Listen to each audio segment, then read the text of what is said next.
కాళేశ్వరంపై party స్టాండే మా stand. గతంలో మోదీ, అమిత్ షా చెప్పిందే బీజేపీ విధానం. బండి సంజయ్ పార్టీ లైన్కు భిన్నంగా మాట్లాడే వాళ్ళ సంగతి హైకమాండ్ చూసుకుంటుంది. తుమ్మిడిహెట్టి దగ్గర 165 టీఎంసీల నీటి లభ్యత ఉందని CWCA రిపోర్ట్ ఇచ్చింది. ₹38,000 కోట్లతోనే పూర్తయ్యే ప్రాజెక్టును ₹1.20 లక్షల కోట్లకు పెంచారు. కమిషన్ల కోసం కేసీఆర్ ప్రాజెక్ట్ డిజైన్ మార్చారని కేంద్ర మంత్రి ఆరోపణ. ఇప్పుడు ఇది ఎవరు మాట్లాడినరో, ఇది పేపర్లలో ఎందుకు వచ్చిందో మాట్లాడిన వాళ్ళకి తెలుసు, వేసిన వాళ్ళ పేపర్లకు తెలుసు. ఎందుకు అంటే నా ఫస్ట్ గంభీరమైన ఒక ఆరోపణ ఏందనంటే, ఉదయ్ భాయ్, పక్కకు కాలేజీలు నడుపుతున్న ఒక వ్యక్తి ఉన్నంత మాత్రాన నీకు విద్య వస్తుందని అనుకోవడం మిథ్య. ఇంకొకటి ఏందనంటే, ఓ మంచి స్క్రిప్ట్ రైటర్ ఉన్నంత మాత్రాన, మీడియా స్క్రిప్ట్ రైటర్, ఇప్పుడు నాకు స్క్రిప్ట్ ఇస్తే సబ్జెక్ట్ నాకు అర్థం కాకపోతే సెన్సేషన్ అవుతుందా? సో స్క్రిప్ట్ రైటర్ ఎంత పెద్దోడు ఉన్నా అందులో సబ్జెక్ట్ లేకపోతే అది లేస్తుందా? సెన్సేషన్ అవుతుందా? Second point. థర్డ్ ఏందనంటే, ప్రతి తెలంగాణ చైతన్యం ఉన్న వ్యక్తి, తెలంగాణలో ఇది ఉద్యమగడ్డ. ఉద్యమంలా అంటే ఒక్కరోజు పైసలు ఇస్తే ఉద్యమం చేస్తారు, 2 రోజులు సీసా తాగిపిస్తే ఉద్యమం చేస్తారు, 3 రోజులు సమోసాలు తింటే చేస్తారు. బట్ సంవత్సరాల తరబడి రోజు ఒక ఊపిరి, ఉద్యమాన్నే ఊపిరి చేసుకొని బతుకుతున్నారు అని అంటే తెలంగాణ ప్రజలు ఎంత చైతన్యవంతులు. వాళ్ళు ఒక self respect or to that matter self realization అన్నది ఎంత పెద్దదో ఒకసారి ఆలోచించాలి. హ్యావింగ్ సెడ్ దిస్, ఏదైనా ప్రజలకు పోవాలని అంటే సబ్జెక్ట్ ఉండాలి, ఆ సబ్జెక్ట్లో నిజం ఉండాలి, ఆ నిజమున్న సబ్జెక్టులలో మనము నిబద్ధతగా పోరాడాలి. నిబద్ధతగా పోరాడుతున్న నిజమున్న సబ్జెక్టుల నిష్ట ఏందో బయట ప్రజలు గమనించాలి. గమనించిన తర్వాత అది ఏంది అనేది ప్రజలు నిర్ణయిస్తారు. ఇది ప్రజా దర్బార్లు ఇది అవుతుంది. Now coming point to the scenario of Kaleshwaram. Party line అని చెప్పి మాట్లాడితే పార్టీ లైన్ ఏంది అని చెప్పి నేను అడుగుతా. పార్టీ లైన్ అంటే ఏంది చెప్పొచ్చు కదా. అది మీరు చెప్పినా, వారు చెప్పినా, లేదా కేంద్రం నుంచి ఎవరు చెప్పినా పార్టీ లైన్ అనేది ఈ అడ్డమైన కన్ఫ్యూజన్ ఉంటే చావదు కదా.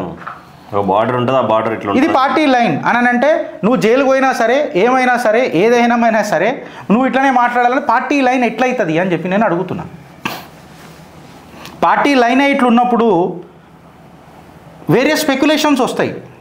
ఆ వేరే స్పెక్యులేషన్స్ ఇప్పుడు మనం మాట్లాడుకున్నాం అనుకో, మళ్ళా వాళ్ళ దగ్గర సమాధానం లేక దాడులు జరిగే తత్వం ఉంటుంది ఒకటి. ఇప్పుడు coming to the point, subject రిఫరెన్స్లకు వస్తున్నా నేను. ఇప్పుడు నేను ఏమని వస్తున్నానంటే, తుమ్మిడిహట్టి దగ్గర 165 టీఎంసీల నీటి లభ్యత ఉందని CWCA రిపోర్ట్ ఇచ్చింది. నేను ఇప్పటిదాకా ఎందుకన్నా, నేను ఒక మాట అన్నా, ఏమన్నా, నీ దగ్గర ఇప్పుడు నీ దగ్గర 100 కాలేజీలు ఉన్నాయనుకో, నువ్వు నా పక్కన ఉన్నావు అనుకో, నువ్వు నాకు ఏది చెప్తే అది నాకు విద్య వస్తుందా? సబ్జెక్ట్ ఏందని అనేది చక్కగా తెలుసుకోవాలి కదా. ఇప్పుడు వీళ్ళకి ఏం చెప్పిర్రో, ఎవరు చెప్పిర్రో నాకు తెలియదు. ఇప్పుడు నేను ఆధారాలు తీసుకొచ్చిన, ఆధారాలు ముంగట పెట్టే మాట్లాడతాం కదా మనం. ఇదేనా పీపీటీ?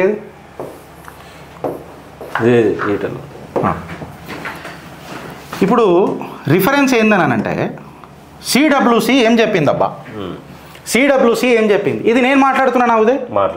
హిందూ పేపర్లో August 1, 2018కి వచ్చిన కథనం. గిరీష్ గారు సృష్టించింది కాదు, చిత్రగుప్తులో సృష్టించింది కాదు. సబ్జెక్టు చదవాల, అర్థం కాకపోతే ఏంద్రాబాయ్ అని చెప్పి అడగాల. ప్రజాక్షేత్రంలో ఉన్నప్పుడు మనము సబ్జెక్టుకు వాల్యూ ఇవ్వాలి. అంతే కదా అని చెప్పి నువ్వు నాకు నచ్చుతావు కదా, నేను నీకు నచ్చుతా కదా అంటే నువ్వు మాట్లాడగానే జై, నేను మాట్లాడితే నై అని అంటే నడవదాడ. హిందూ ఏం మాట్లాడిందో చూడు. వ్యాప్కోస్ ఏం చేసింది, లైడర్ టెక్నాలజీతో సర్వే చేసింది. సర్వే చేసి ఏం చెప్పింది Uday, Medigadda was best suited అని చెప్పింది. గిరీష్ గారు చెప్పిండా? చెప్పాలి. ఎవడు చెప్పిండు? వ్యాప్కోస్ ఏం సర్వే చేసింది? అది లైడర్ టెక్నాలజీ సర్వే చేసింది. ఏ పేపర్లో వచ్చింది? హిందూ. ఏ డేట్కి వచ్చింది? 2008లో వచ్చింది. మళ్ళీ అప్పుడు ఏం చేసింది, గడివికి అందరు మేడిగడ్డ బెస్ట్ సూటెడ్ అని చెప్పింది. దాని తర్వాత ఏమని అన్నారో చూడు, commission, CWC commission. Okay, CWC commission ఏమన్నదో చూడు. CWC commission had asked the government to reconsider the site when the later wanted to construct at Tummidihatti. Government ki Central Water Commission Tummidihatti నుంచి మేడిగడ్డకు పోమని రీకన్సిడరేషన్ నోటు పంపింది. ఇది నేను మాట్లాడతలేను.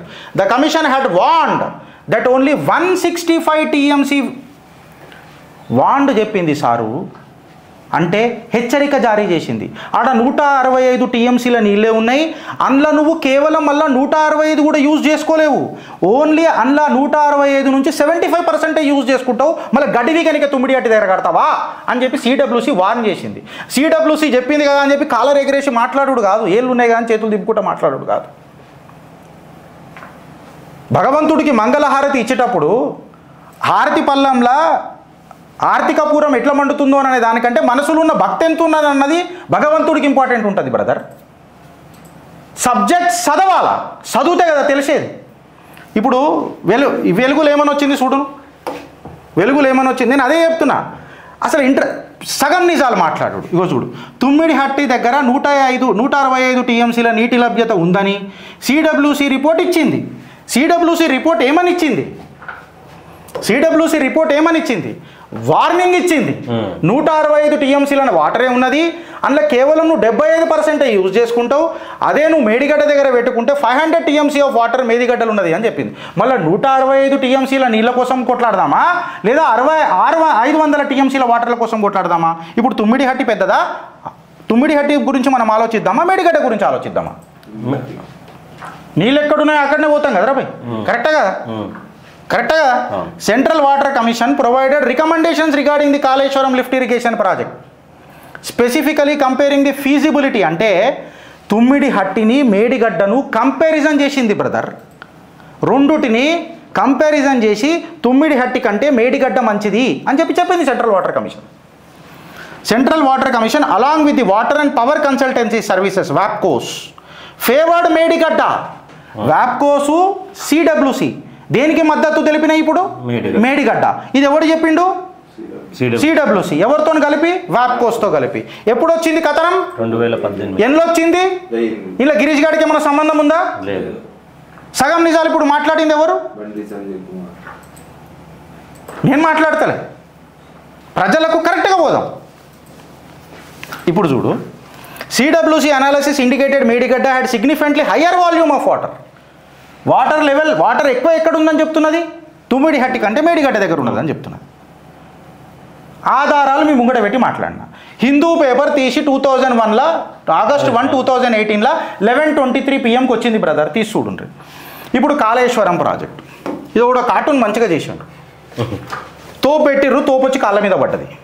మనం ఇక్కడ వరుతున్నాం అవినీతి జరిగిందొచ్చు, ATM అయిందొచ్చు, పలు బీజేపీ నాయకులు మాట్లాడిరొచ్చు. బట్ దానికి కావాల్సిన ఆధారాలు ఏది? ప్రజెంటేషన్ ఇచ్చిన అనుముల రేవంత్ రెడ్డి గారు అసెంబ్లీలో ఇదే ప్రజెంటేషన్ కోర్టులలో ఎందుకు ఇవ్వలేకపోతున్నాడు అన్నది ప్రశ్న. ఉదయ్, కరెక్టే కదా? నేను అదే చెప్తున్నా. మేము తెలంగాణ ప్రజలము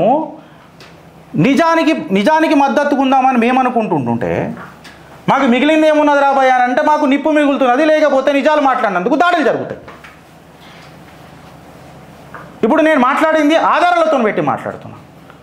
165 టీఎంసీల వాటర్ ఆడు ఉందంటే మళ్ళీ మేడిగడ్డ దగ్గర 500 టీఎంసీల వాటర్ ఉందని చెప్తున్నారు. నువ్వు 165 టీఎంసీల వాటర్ ఉందంటే కేవలం 75% వాడుకోవచ్చు అని చెప్తున్నారు. సబ్జెక్ట్ మీద గ్రిప్ ఉండాలా. అదృష్టం కొద్దీ మస్తు కలిసి వస్తాయి. భద్ర అదృష్టాన్ని పదిలంగా పెట్టుకునుడు అనేది నాయకత్వ లక్షణం ఉంటుంది. ఇప్పుడు ఆడికి అయిపోయిందా అని అంటే ఆడికి ఆగలే. ఇప్పుడు ఏటీఎం అని చెప్పిర్రాబా. ఇప్పుడు అవినీతి జరిగిందొచ్చు, జరగలేదొచ్చు. అదేంది గిరీష్ రెండు మాట్లాడుతున్నావు అంటే మళ్ళీ నిరూపిస్తలేడు కదా వాడు. ఈటల రాజేందర్ చెప్పాలి. ఇట్లా చెప్తాడు రా భయ్. ఈటల రాజేందర్ ఎట్లా చెప్తాడు రా భయ్? అప్పుడు పార్టీలు ఉన్నాడా? లేడు. అప్పుడు బీఆర్ఎస్ నాయకుడు, ఆయన బీజేపీ వాళ్ళకి పిలిచిరా? ఇప్పుడు బీఆర్ఎస్ మంత్రివర్గం మళ్ళీ అదే ఫైనాన్స్ సెక్రటరీ. ఇప్పుడు మేము మాది Modi line, Amit Shah line, Nadda line అని మాట్లాడుతున్నారు ఇప్పుడు అందరు జనాలు. మళ్ళీ ఇదే కేంద్ర మంత్రులు వచ్చి కాళేశ్వరం ప్రాజెక్ట్ సూపర్ అని చెప్పారు కదా. అవార్డులు కూడా వచ్చినాయి కదా కొన్ని దాంట్లకు. మళ్ళీ అప్పుడేమైంది? అవి కూడా రిఫరెన్స్లకు తీసుకొని మాట్లాడతారు కదా బీఆర్ఎస్ వాళ్ళు. ఇప్పుడు నేను మాట్లాడగానే అరే బీఆర్ఎస్కి నువ్వు ఎన్ని పైసలు తీసుకున్నావురా నువ్వు అని అంటారు. మీ ఏళ్ళు తెచ్చిచ్చిర్రు అని అంటారు. అంటే 2018 రిపోర్ట్ తీసుకొని వచ్చి మాట్లాడుతున్నారా అబ్బాయి? నేనేం మాట్లాడుతున్నానంటే రాజకీయాలకు అతీతంగా మాట్లాడదాం జరా. వీళ్ళు మనల్ని పిచ్చోళ్ళని చేస్తున్నారు అందరు కలిసి. అట్లా కాదు కదా. ఇప్పుడు సిబిఐ ఎంక్వైరీ కాడికి విషయం వస్తుంది. సిబిఐ కాడికి విషయం వస్తే ఇది మళ్ళీ ఏందిరా భయ్, ఎందులో వచ్చిందిరా భయ్? తెలంగాణ టుడేలో వచ్చింది. ఎప్పుడు వచ్చిందిరా భయ్? May 22, 2025కి వచ్చింది. కరెక్టా? సారీ అంతే. ఇది ఎప్పుడో వచ్చింది. ఇది నేను నిన్న తీసుకున్నా కాబట్టి నిన్న డేట్ వచ్చినట్టుంది. సారీ, ఇది ఎప్పుడో వచ్చింది. ఇది మీరు గూగుల్లో కొడితే తెలిసిపోతుంది friends. Supreme court recommends Telangana irrigation అని గూగుల్లో కొట్టి మీకు ఎప్పుడో డేట్ తెలంగాణ టుడేలో దొరికిపోతుంది. అది నేను డేట్ తప్పు పెట్టినా అని చెప్తా. బట్ తెలంగాణ టుడేలో వచ్చిన కథనమే ఇది. కింద లింక్ ఉంటుంది ఎన్నో ఒక దగ్గర. సుప్రీంకోర్టు ఏమంటుంది చెప్పాలా? Telangana irrigation project Telangana Palamuru Rangareddy lift irrigation ప్రాజెక్ట్లా వీళ్ళు ఏం చేసిరంటే సిబిఐ ఎంక్వైరీ పెట్టాలా, ఘోరమైన అవకతవకలు జరిగినాయి అని చెప్పిండ్రు. చెప్తే సుప్రీంకోర్టు స్ట్రాంగ్ అబ్జర్వేషన్స్ చేసింది. నేను కాదు, గిరీష్ గారు కాదు, ఎవరు? సుప్రీంకోర్టు కంటే తోపులాయిగా కూర్చుని మాట్లాడుతున్నారు. సుప్రీంకోర్టు ఏమని అన్నదనంటే significance of the Kaleshwaram lift irrigation project ఏదైతే ఉందో అది అగ్రికల్చర్ గ్రోత్కి, వాటర్ రిసోర్స్ మేనేజ్మెంట్కి నా భూతో నా భవిష్యత్ అని చెప్పి సుప్రీంకోర్టు బెంచ్, నాకు తెలిసి నాగరత్న జస్టిస్ సతీష్ చంద్ర గారి బెంచ్ అనుకుంటాను, if I'm not wrong. June 23కి వచ్చింది. ఇది జూన్ 23 ఇది జూన్ 23 అంటే 22 అది అప్డేట్ అయి ఉంటుంది. లాస్ట్ అప్డేటెడ్ అని వచ్చి ఉంటుంది నీకు. అయితే నిన్నటిదే ఫ్రెండ్స్ ఇది. అయితే సుప్రీంకోర్టు తన వర్డిక్ట్లా అంటే హియరింగ్లో ఏమని మాట్లాడిందంటే డిస్మిస్ చేసింది. పాలమూరు రంగారెడ్డి లిఫ్ట్ ఇరిగేషన్ స్కీమ్లా ఇర్రెగ్యులారిటీస్ జరిగినాయి, కరప్షన్ జరిగింది అని అంటే ఆ పిటిషన్ని డిస్మిస్ చేస్తూ నువ్వు సరైన ఆధారాలు పెట్టకుండా అడ్డగోలు వచ్చి పబ్లిక్ ఇంట్రెస్ట్ లిటిగేషన్ వేసుకుంటా కూర్చొని మాట్లాడతానంటే కుదరదు, ఆధారాలు చూపెట్టు అని చెప్పి మాట్లాడి. ఇంకా తెలంగాణ హైకోర్టు ఆల్రెడీ దీని మీద ఒక డీటెయిల్డ్గా హియరింగ్ చేసింది రాబాయి. చేసి ఆ హైకోర్టు చెప్పిన బెంచ్ ఏం చెప్పిందని అంటే developmental infrastructure of this magnitude అంటే ఇంత భారీ ఎత్త ప్రాజెక్ట్ ఏదైతే ఉంటుందో దాన్ని అడ్డమైన ఆరోపణలతో రాజకీయాలు చెయ్యొద్దు అని చెప్పి తెలంగాణ హైకోర్టు కూడా మాట్లాడింది. Development infrastructure of magnitude should not be politicise undermining speculative by legal challenge. Supreme court మాట్లాడింది. సిబిఐ ఎంక్వైరీ మీరు ఇంపీడ్ అయ్యేది ఉండే ప్రాజెక్టులలో మళ్ళీ కోర్టులల్లో మీరు ఇంపీడ్ అయ్యి బ్రదర్ ఇంత తప్పులేని గివ్వైనాయి అని చెప్పేది ఉండే. మళ్ళీ దాని మీద ఎందుకు మాట్లాడతలేరు? మాట్లాడాలి కదా. ఇప్పుడు నేను ఏమంటా అంటే నరేంద్ర మోదీ గారు మాట్లాడినరు, అమిత్ షా గారు మాట్లాడినరు, ఎక్సెట్రా మాట్లాడినారు అంటే ఈటల రాజేందర్ గారు కూడా ఎన్నో పలు సందర్భాలల్లో కేసీఆర్ కుటుంబము ఈ ప్రాజెక్టులల్లో బెనిఫిట్ పొందింది అని చెప్పి ఆయన ఇండైరెక్ట్గా మాట్లాడిండు. ఎన్ని ఫుటేజీలు తీసుకురావాలి? ఇప్పుడు కాళేశ్వర కమిషన్ పిలిచి ఈ నిర్ణయం మీరు ఎట్లా తీసుకున్నారు అంటే లే కాళేశ్వర కమిషన్ పైసలు అవుతున్నాయి చూడు, ఈటల రాజేందర్ గారు మన కేసీఆర్ గారి ఫ్యామిలీకి ఏటీఎం అయిందని ఇట్లా చెప్పాలి. అంతే ఇక ఆడ అడిగిన ప్రశ్నకు సంబంధం లేదు. అదొకటి ఉంటుంది చూడు, ఆవు గడ్డి తింటుంది, ఆవు మంచి గడ్డి తింటే పాలిస్తుంది అని ఒకటి ఉంటుంది చూడు. అంత పోయి మళ్ళీ ఆవు కాడికి వస్తుంది పంచాయతీ. తెలుసా నీకు? గట్లా చెప్పాలి. ఆడ ప్రశ్న ఏది అడిగినా సరే, ప్రశ్న ఏదో 1, 2, 3 చెప్పానంటే కాళేశ్వరం ప్రాజెక్ట్ ఉంది చూడు, అది కేసీఆర్ గారికి ఏటీఎం అయింది. అంతే ఇక ప్రశ్నకు మనకు సమాధానం నువ్వు 2 1 చెప్పాను అన్నావు అనుకో, కాళేశ్వరం ప్రాజెక్ట్ ఉంది చూడు, అది కేసీఆర్ గారికి కుటుంబానికి ఏటీఎం అయింది. అంతే ఇక దాని తప్ప ఇంకా మాట్లాడదు. ఆడ ప్రశ్న ఏందో అంటే పిచ్చోళ్ళ కమిషన్లో కూర్చున్న వాళ్ళు ఈయన ఇష్టం వచ్చినట్టు మాట్లాడిపోతానని ఊకుంటాడా?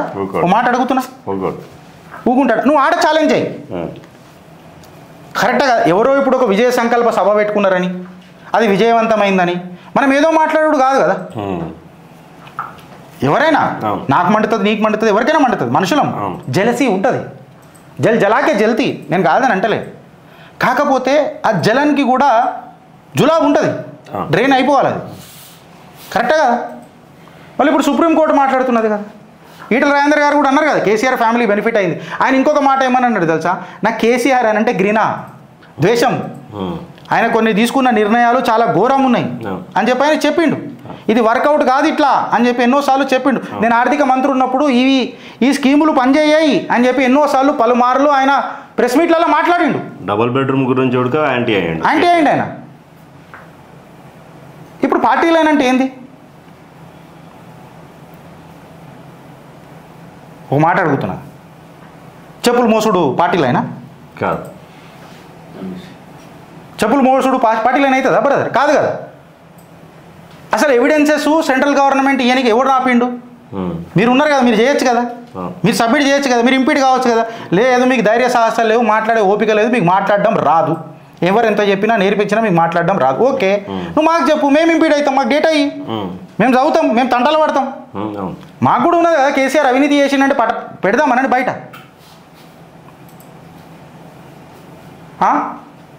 ఎట్లా అలా మోదీ గారి పేరు, అమిత్ షా గారి పేరు తీసుకొచ్చి బద్నాం ఎందుకు చేసుడు? రాజకీయ విమర్శ ఉంటుంది, రాజకీయ విమర్శ, బట్ కోర్టులు అడిగేవి ఆధారాలు అనేటివి. మోదీ గారు మాట్లాడిన విషయాలలో ఏమున్నాయనంటే కాంగ్రెస్ది బీఆర్ఎస్ది ఒకటే చరిత్ర, కుటుంబ చరిత్ర, అలా చరిత్ర ఒకటే అని చెప్పి మాట్లాడిండు ఆయన నిజామాబాద్ సభలో మన పసుపు బోర్డు ఇనాగ్రేషన్కి వచ్చినప్పుడు, శంకుస్థాపనకు ఇనాగ్రేషన్కు వచ్చినప్పుడు మాట్లాడిండు ఆయన. ఇప్పుడు నేనేమంటానంటే కాళేశ్వరం మీదనే రభస ఎందుకు చేయాలి? భూమకల్లా అవినీతి జరగలేదా? భూమకల్లా అవినీతి జరిగిందా లేదా? కరీంనగర్ గ్రనైట్లా ఈడీఏ సెర్చ్ చేసి ఈడీఏ చెప్పింది కదా, 1,08,00,000 ఫైన్ వేసింది కదా. మళ్ళీ ఈ అవినీతి ఏమైపోయింది? పీడిఎస్ రైస్లా నిన్నగా మొన్న పేపర్లలో వచ్చింది 7,000 కోట్ల స్కామ్ అయింది అని చెప్తున్నారు. మళ్ళీ గుట్కా మాఫియా ఏమైంది? శాండ్ మాఫియా ఏమైంది? మేడిగడ్డ రిపేర్ ఎందుకు అవుతలేదు? శాండ్ దోసుకొదొబ్బుతున్నారు కదా.